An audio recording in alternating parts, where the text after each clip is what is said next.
You'll hear people say something like, or talk about this concept of white privilege. Has anyone ever heard of this concept of white privilege? Okay, cool. And how has white privilege been talked about?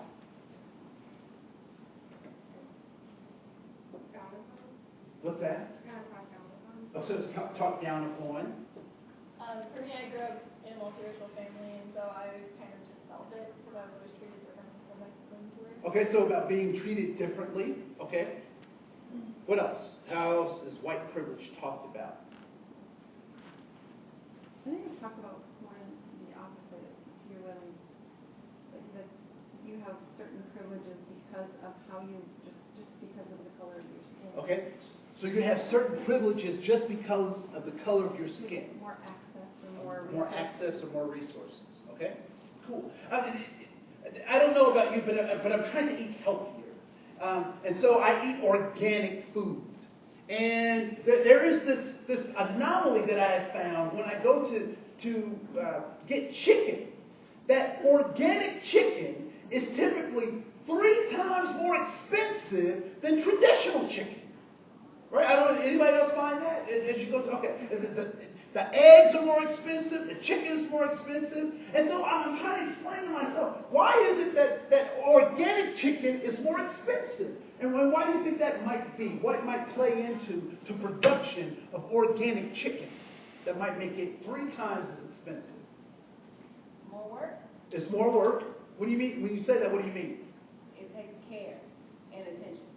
So it takes care and attention.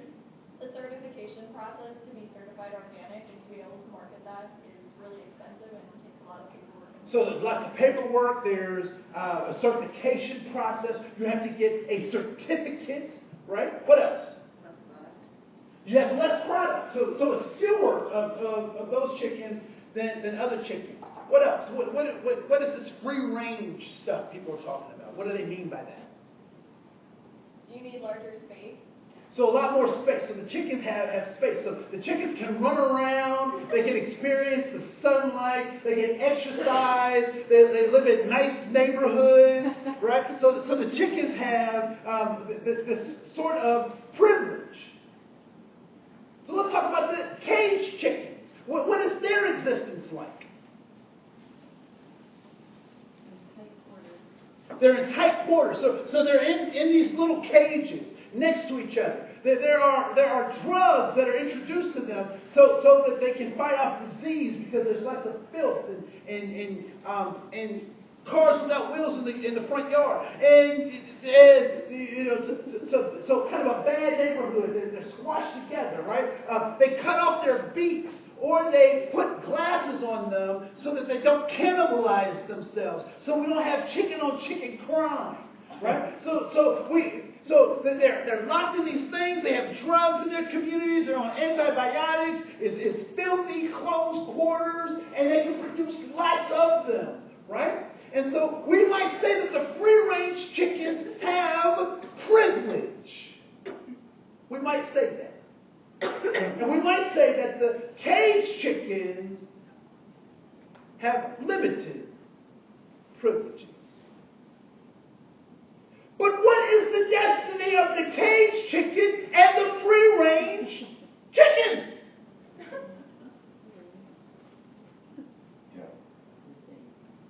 It's the same. So when people talk about this white privilege, or they talk about I don't have access to privilege, I want to know what is your end? What are you trying to get at the end? Because at the end we all go kind of to the same place, in the ground. And if we're not careful, the game that we're playing may actually be playing us. If I'm not looking at my brothers and sisters, or I'm allowing other people to not have the same kind of access that I had, that I didn't do anything to earn. I'm upset that my sisters have to think twice about where they park at night. I'm upset about that. So I do something about that whenever possible, right? It's when we don't get upset about the privileges that we have. Because people will constantly give us stuff, but it's what we do with that stuff that determines if it's good or bad. Martin Luther King, was he a great individual? Was he a great individual? Most people say yeah. Mother Teresa, was she a great individual? Most people would say yes. Gandhi, was he a great individual? Most people would say yes. Nelson Mandela, was he a great individual? Most people would say yes. What do all of those individuals have in common? Love for humanity. Love for humanity. They're people. Are they coming back from the grave to show us the error in our ways, to lead us to a new dimension? Are they coming back to save us from ourselves? No, not coming back.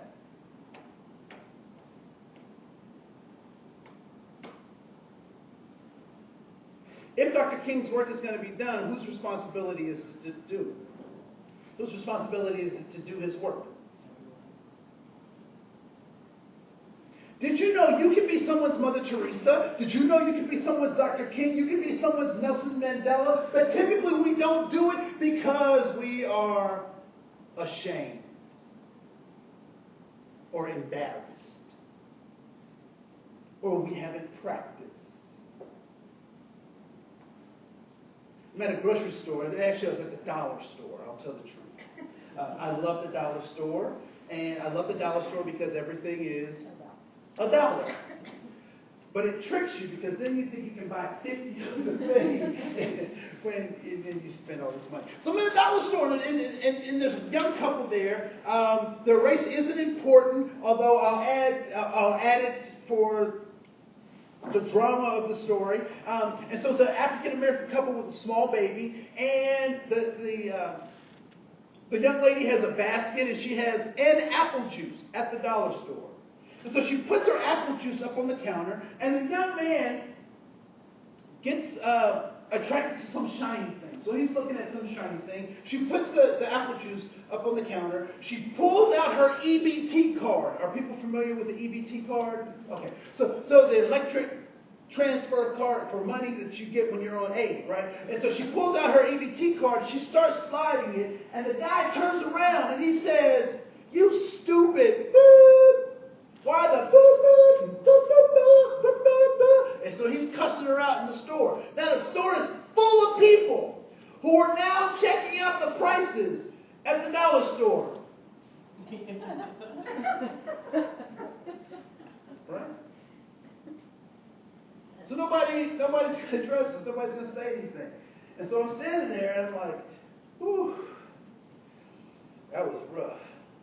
And so as he's cussing her out, right, and he's getting all big and puffed up and all this kind of stuff, how does she respond?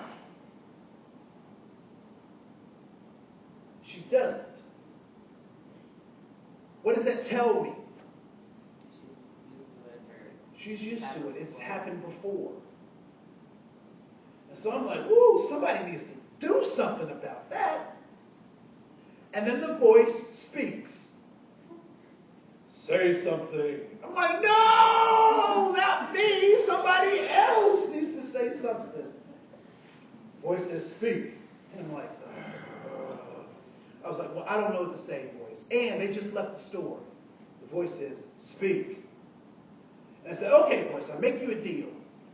Let me buy my stuff, and if they're still in the parking lot by the time I get out, then I'll say something. Right? So I'm moving slow. I'm like, oh. And so finally I get my stuff and I start walking out the store, and I see them and they're still there, and I'm like, ah. So I start walking towards them, and then he takes a call. So he's on the phone. I'm like, can't talk to him now. He's on the phone. But voice, if he gets off the phone before I get to my car, I will say something. So I'm kind of walking to my car, trying not to look, right, because I don't really want to know, but I can see him, and he gets off the phone. By this time, they're in a grocery store. So I follow them into the grocery store. Now, I have better sense than to tap somebody on the shoulder and say, I want to talk to you. I got more sense than that, right? So I walk around an aisle to meet them face to face. Now, I I find it very interesting that the voice was very talkative before I got in front of this man. But now that I'm in front of this man, I don't know what to say because I don't do this. This is not something that I do on a regular basis. So I haven't practiced the script. I don't know what to say. So it's standing there. So now I'm stalling for the voice. So I'm saying, I said, sir, can I talk to you for a second? He puffs up. What? I was like, it's all good, sir. Just want to talk to you for a second. Can we step over here? And so when I asked him to step to the side, that was the social cue for the mom and the baby to give us some more space. So they go off a little bit further and give us some space. And so now I'm standing in front of this guy who's kind of irritated. I'm supposed to say something, but I don't know what to say. So I stand there in front of him, and then the voice says, open your mouth. So I open my mouth, and this is what comes out. So I open my mouth, and I say, sir, can I tell you something that I've learned about women? If you want her to grow, you have to give her water and sunshine.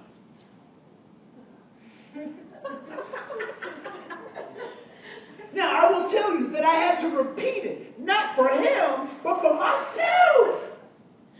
So I said to the man, I said, sir, do you know what I mean? And he looks at me and he goes, yeah, I do. I said, all right, sir. Have a great day. Enjoy your life. I will see you later. I'm not trying to sell you Amway. Don't want to give you my business card. I just did what I was supposed to do, and I left. One of the things that I knew, because I didn't know what to say, but I knew if I said the wrong thing, she's going to catch hell. She's going to catch hell from him for embarrassing her in public and blah, blah, blah. So I was hoping that whatever was going to be said out of my mouth was going to be something that was uplifting for him and for her. But I didn't know why I was encouraged to speak until weeks later. And I'm sitting in it, it dawns on me. Ding! And maybe you guys picked it up faster than I did. Well, why do you think I was encouraged to speak in that particular situation?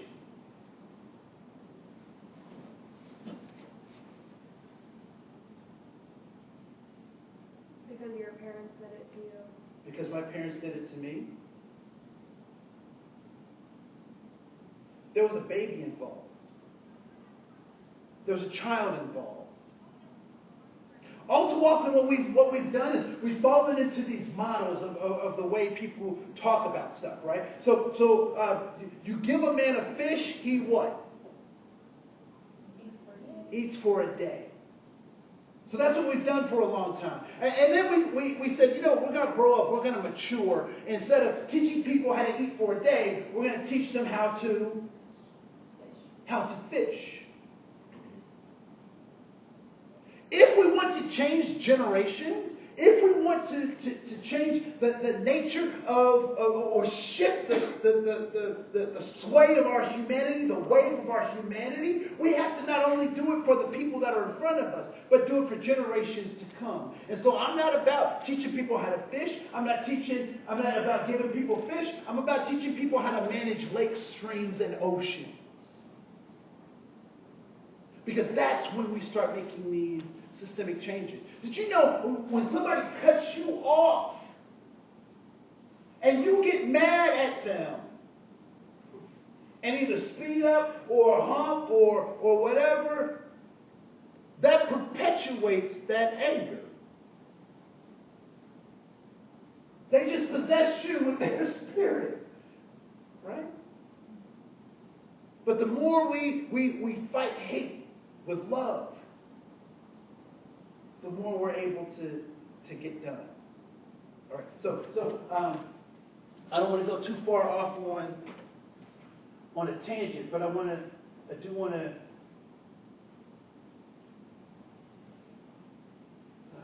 We'll come back. So at our core, there is dignity and honor in being human. What is dignity? What is dignity?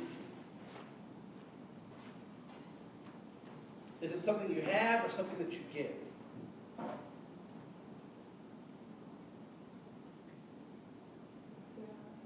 have dignity, you can also give dignity. Right? I oftentimes see people, and I don't know if this happens so much here, but there are people with those cardboard signs by entry ramps on highways and streets and that kind of stuff. I typically do not give them money, but I do give them dignity. Give them dignity. I smile at them. I look at them as if they existed.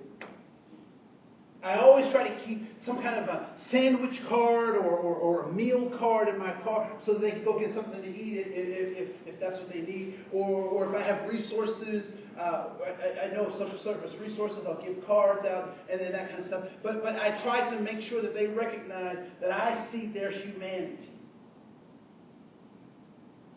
Honor is the highest form of respect. And who do we usually reserve that high form of respect for?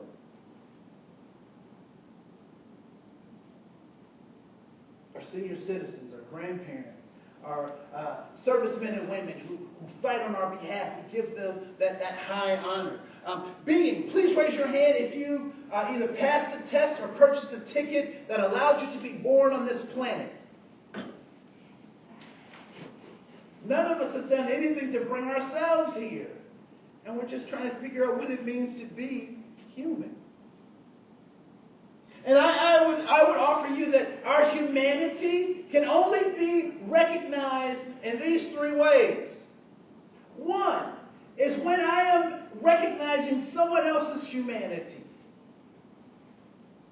That's how my humanity gets recognized. I think it could be argued that a person is not human all by themselves. It could be argued that.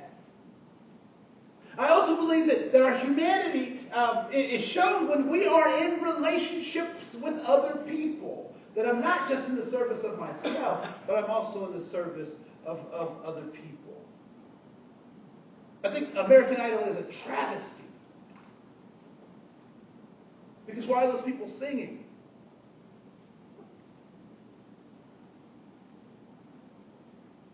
Why are they singing? Why or what? Why? To win. To win for who? Themselves. For themselves. For themselves. Orange trees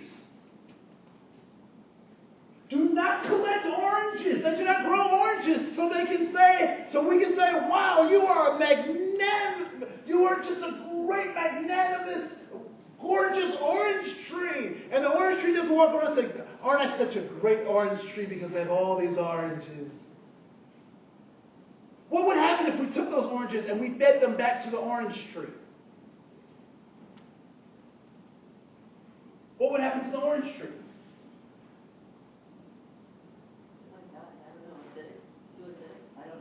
Yeah. All too often we think that our gifts and our talents are actually for us. And they're not. Our gifts and our talents are for other people.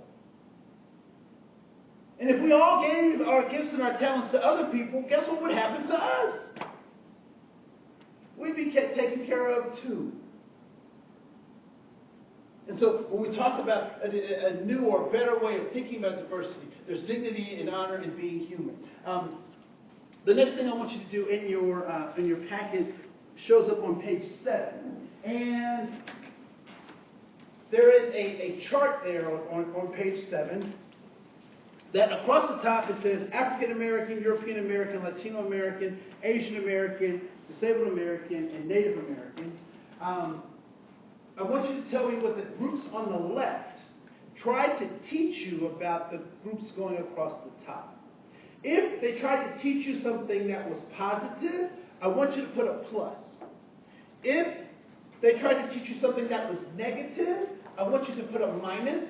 If it was never anything that you ever talked about, I want you to put a 0. All right? So a plus, a minus, or a 0. I will say that you can have pluses and minuses in the same box. But the size of your plus and the size of your minus will tell me how much they tried to teach you. So a big plus means lots of positives. A small minus means a little bit of negative. All right? So I'll give you just a couple of minutes to do that chart.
Just a couple more minutes.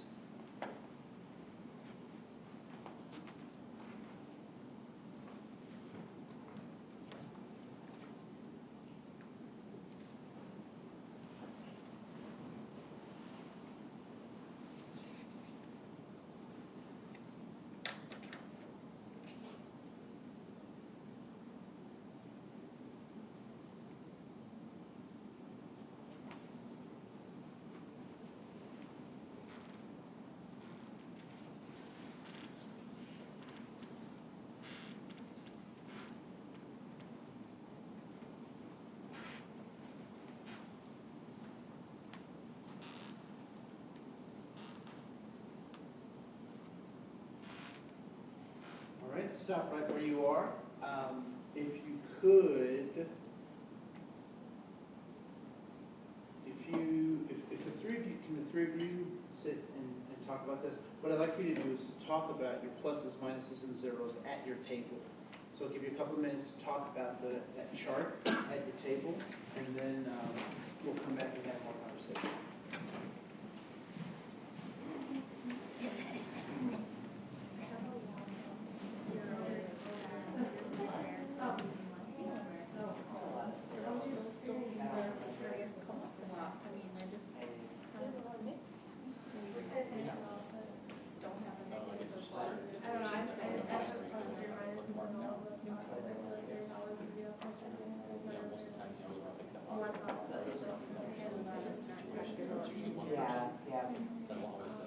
Especially from personal experience.